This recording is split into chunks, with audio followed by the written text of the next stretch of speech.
పైన గౌరవం, పాలన, జగన్ రెడ్డి గారి అప్పులు, అవినీతి, కూటమి అప్పులు ఇవన్నీ చూస్తే కూటమి ప్రభుత్వంలో చేసే ప్రతి పైసా అప్పు ఈ రాష్ట్ర ప్రగతికి, రాష్ట్ర సంక్షేమానికే మేము చేస్తున్నాం తప్ప జగన్మోహన్ రెడ్డి లాగా చేసే అప్పులు అవినీతికి చేయడం లేదు.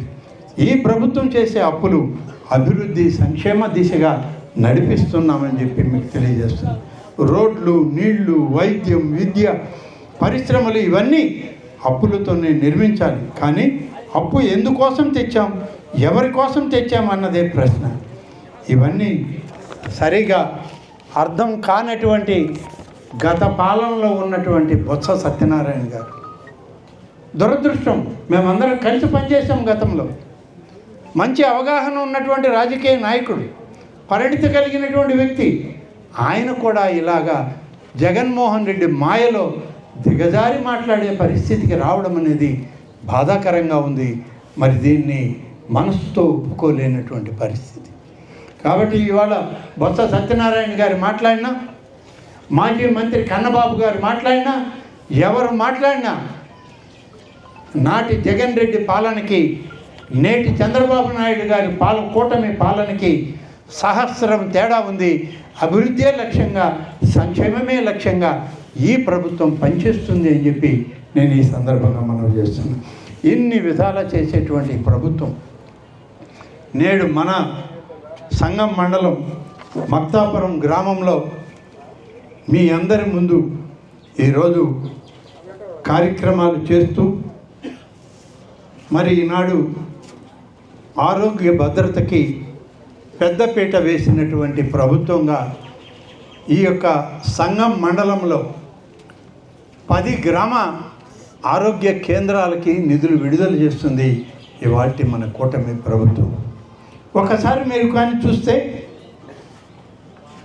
దువ్వూరు, వంగల్లు, పెరమన, జెండాదిబ్బ, కొరిమెర్ల, సంగం, పడమటిపాలెం, అన్నారెడ్డిపాలెం, మర్రిపాడు, సంగం 1 ఇవన్నీ కలిపి 2,72,00,000 రూపాయలు ఇవాళ విడుదల చేస్తున్నాం ఈ యొక్క ఆరోగ్య కేంద్రాల నిర్మాణం కోసం. టెండర్లు పూర్తయ్యాక ఆ పనులన్నిటికీ ఆయా గ్రామాలకు వెళ్ళి నేనే స్వయంగా శంకుస్థాపన చేస్తాను.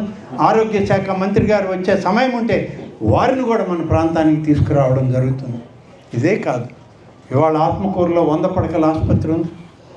ఎవరి హయాంలో వచ్చింది? మధ్యలో 10 సంవత్సరాలు ఆ 100 పడకల ఆసుపత్రి నిర్లక్ష్యం చేసింది ఎవరి హయాంలో అని అడుగుతున్నా. ఇవాళ 100 పడకల ఆసుపత్రిని 150 పడకలు ఇంకా ఎక్కువ చేసి, అంటే 250 పడకల ఆసుపత్రిగా తీర్చిదిద్దడానికి అదనపు భవనాల కోసం 16 కోట్ల రూపాయలు ఇవాళ ఆరోగ్య శాఖ ద్వారా మంజూరు చేయించాం. త్వరగానే ఆదేశాలు వచ్చిన తర్వాత టెండర్ పిలిచి మన ఆత్మకూరులో ఈ చుట్టుపక్కల నెల్లూరుకి దీటుగా మన ప్రాంతంలో అంత పెద్ద ఆసుపత్రిని నిర్మాణం జరుగుతూ ఉంది అని చెప్పి మీకు మనవి చేస్తున్నాం. ఇవన్నీ ఎవరి కోసం చేస్తున్నాం? ఏ ప్రభుత్వంలో జరుగుతుంది? గతంలో ఎవరు చేయలేదు. ఇవాళ మళ్ళీ మనం అధికారంలోకి వచ్చాం. మీ అందరి ఆశీస్సులతో ప్రతి పేదవాడి యొక్క ఆరోగ్యానికి భద్రత కల్పించాలి, ప్రతి కుటుంబానికి ఆర్థిక వ్యవస్థను అందించాలని, ప్రతి మధ్యతరగతి రైతాంగానికి సకల సౌకర్యాలు వ్యవసాయపరంగా అందించాలని అనేక కార్యక్రమాల్లో ఇవాళ మౌలిక సదుపాయాలని, అభివృద్ధి, సంక్షేమంలో మన ఆత్మకూరు ఎవరికన్నా వెనకబడకూడదు అనే ఉద్దేశంతో ఇవాళ మేము పనిచేస్తూ ఉన్నాం. ఇంకా చేయాల్సింది చాలా ఉంది, చేసే ప్రయత్నంలో ఉన్నాం. మీ అందరి ఆశీస్సులు కూటమి ప్రభుత్వానికి ఇవ్వండి. మీ అందరి యొక్క నిజమైనటువంటి మనస్పూర్వకమైనటువంటి ఆశీర్వచనాలు మన రాష్ట్ర ముఖ్యమంత్రికి, ఉప ముఖ్యమంత్రికి ఇద్దరికి ఇచ్చి ప్రగతి పదం వైపు ఈ ప్రభుత్వం నడిచే విధంగా మీరు దీవించండి అని చెప్పి కోరుతూ సెలవు తీసుకుంటాను. జై చేద్దాము. ఇది గ్రామానికి అందరికీ ఉపయోగపడేది. ప్రతి కుటుంబంలో కూడా ఆధ్యాత్మిక దైవశక్తి ఉండాలన్నదే ఇవాళ మన ముఖ్యమంత్రి శ్రీ చంద్రబాబు నాయుడు గారి యొక్క ఆలోచన విధానం. అందుకని ఎప్పుడో మూతబడినటువంటి గుళ్ళు, అసలు ఈ గుళ్ళల్లో మనం పూజ చేసుకోగలమా లేదా, ఈ భగవంతుని మనం మళ్ళీ ఈ తరం వాళ్ళకి చూపించగలమా అనేటువంటి అనేక ఆలయాలు ఇవాళ దాన్ని మళ్ళీ పునర్నిర్మాణం చేసే కార్యక్రమం చేస్తూ వస్తున్నాం. నిన్ననే కర్నూలుకి వెళ్ళాం, నంద్యాల వెళ్ళాను. ఇవాళ మన జిల్లా, రేపు మరొక ప్రాంతం. ఎక్కడ అవసరం ఉన్నా ఆయా ప్రాంతాలకు వెళ్ళడం, ఆ గుడిని చూడడం, లోపల ఉన్నటువంటి ఆ దైవాన్ని పూర్తి స్థాయి అనుగ్రహాన్ని ఈ ప్రభుత్వానికి, ముఖ్యమంత్రికి, ఉప ముఖ్యమంత్రికి ప్రసాదించు స్వామి. ఈ కార్యక్రమాల్లో మమ్మల్ని ముందుకు నడిపించని దైవాన్ని కోరుకుంటూ మేము ఈ కార్యక్రమాలు చేస్తూ ఉన్నాం ప్రతినిత్యం. అందుకని ఇక్కడికి వచ్చే వరకు శివాలయం వివరం నాకు తెలియదు. నాకు 2 కార్యక్రమాలే మోహన్ రెడ్డి గారు చెప్పింది. 1 రోడ్డు, 2 పంచాయతీ. ఇప్పుడు శివాలయం ఉంది, డ్రైన్ ఉంది, ఇరిగేషన్ కాలువ ఉంది. అన్నీ చేయడానికి కూడా ఇవాళ ప్రభుత్వం సిద్ధంగా ఉంది. నిదానంగా ఒకటొకటిగా చేస్తూ వస్తాం.